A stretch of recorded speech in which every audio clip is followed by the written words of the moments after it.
Welcome back. It's raining outside, Good job, yes. and that's significant because we're hooking up the RV and moving today. And the horses, too. Everything's more fun in the rain. So, one of the questions we've gotten, not an overwhelmingly loud question, but is how do we full-time RV with the horses? And so, what we're going to show you today is kind of how we move separately on travel days. Now, there's different variations of this. No, we don't triple toe. Can you imagine the back of a horse trailer on a Solitude? That'd be goofy. Please don't do that. Terrible, don't do that. Just don't triple toe. It's just so much safer not to. So, if we're going much further away, Gulfport, Santa Fe, New Mexico, those types of things, it's a little bit of a different ball game. You typically take one of the dogs, and then the horses, and then I take the rig and the other dog, that kind of thing. So in this scenario, we're only going to Waco, so a few hour drive, so relatively mild as it starts to rain more travel day. So in this scenario, I'll actually take both the dogs so that you can kind of get in, but you also have a stowaway passenger you're taking. So Yes, I do. So we're taking Stella's sister as well. right, and one of her friends needed a lift, so we're giving one out her friend. The horse. She can't get her horse and her RV down there, so she's taking her RV and Lauren's taking the horse. So, so to deal with all that, I'm taking both the dogs. But the challenge for both of us is that it's actively raining right now, and that's less than desirable hookup conditions. That has not been the biggest challenge of today, guys. The biggest challenge of today. Like, we need a day of bereavement for this. Our coffee maker died yesterday. Not just died, like just gave up. It gave up on life. Like, I went to make coffee, pushed the button, and it made a terrible noise and gone. Yeah, so, and we tried to work on it. I tried to fix it. He did. He dead. He gone. So we have a mission later, and that is find a coffee pot, because we can order one on Amazon, but we are lacking. I haven't had coffee yet today, and she's had iced coffee. Which is not coffee. So anyway, Anyways. we're going our separate ways. So I'll see you in Waco, and I'll see you guys in a minute. Now my wheels in motion and my windows open with the wind blowing in my hair. All right, before we get on the road, I wanted to show you a couple of safety things that we do with the horse trailer that would probably be a good idea for most trailers. First of all, TPMS. I know we're missing it. It's on order. No worries. But TPMS, this does temperature and it does air pressure, and I have the monitor sitting on my dash. That has saved us from at least 2 blowouts on the highway. Even more important whenever I'm hauling live animals in this box. The other thing that we really are happy we upgraded is this sway control and weight distribution system. We went with Husky. I think we should have done a little bit more research into which one exactly we wanted, but this one does work very well. And what it does is there's a special hitch there, and so there's your hitch. And then these attach, these arms here, these are detachable in transit or whenever you're stopped. And so then you just have the hitch on the back like you would a normal hitch. And then you align these up here, and those lock into place on this bracket depending on the weight and different heights and things. So the sway control, weight distribution, and the TPMS are super important for us. Even though it's a small trailer, still has live animals and still safety first. The other thing that I have is a camera in here. I don't have it up yet, but up there on those little black dots right there.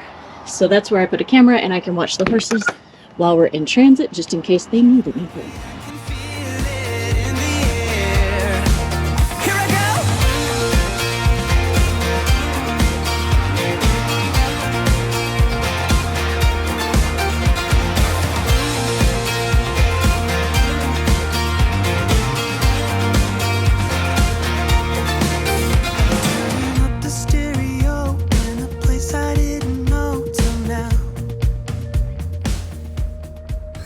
Well,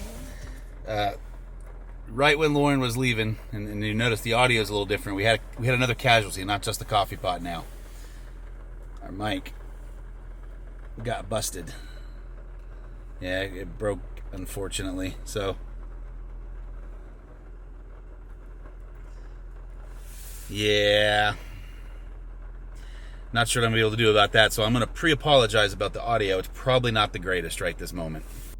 Well, you didn't get a lot of hookup video there simply because it's still raining. Actually, not too bad. Just takes about twice as long in the rain, at least for us. So now that we're done, we're heading out. So first stop is coffee, since I haven't had any yet. Lauren got some iced coffee, but I haven't had any. So there happens to be a really popular gas station on our way down. Also, again, I've got the pups back there, wherever they are. There's Bug. I don't know. Bailey's already laying down. So let's get some coffee, and then we're going to start hitting the road towards Waco.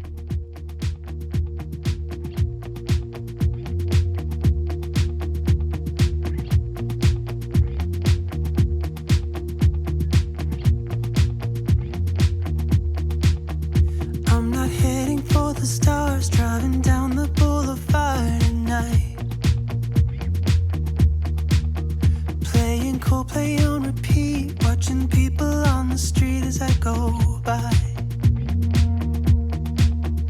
And it doesn't even matter to me where I go, I just feel I need to take a ride. Got my coffee cup to go, and I'm gonna hit the road tonight.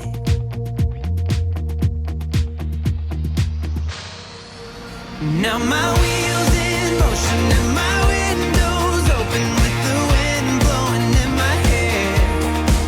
I'm driving down the highway, gonna do this my way. I can feel it in the air.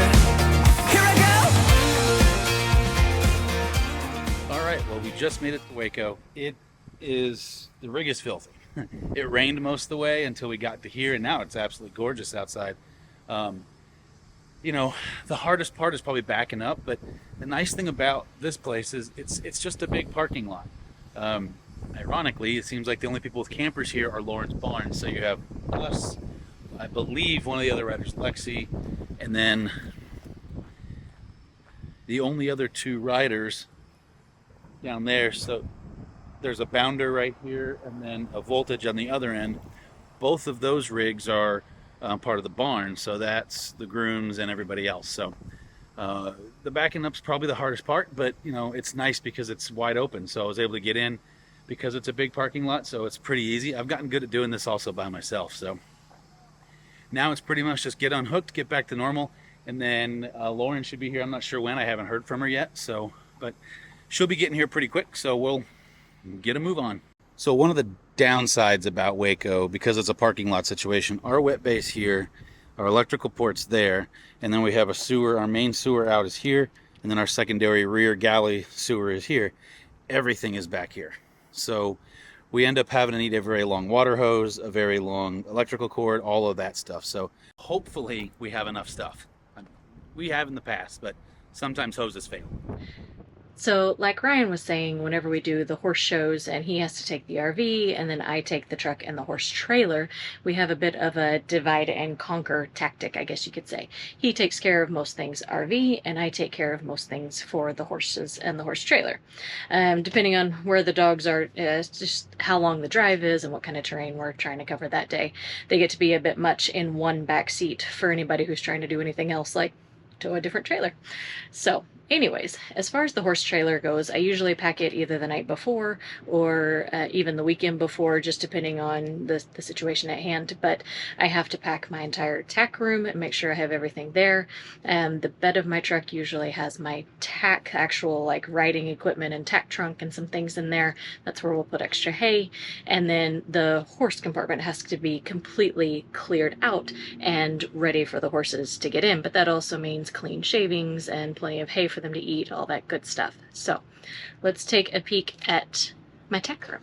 All right, so just a bunch of hanging stuff there, extra bridles and halters, saddle covers, show jackets here, saddles go over here, fans.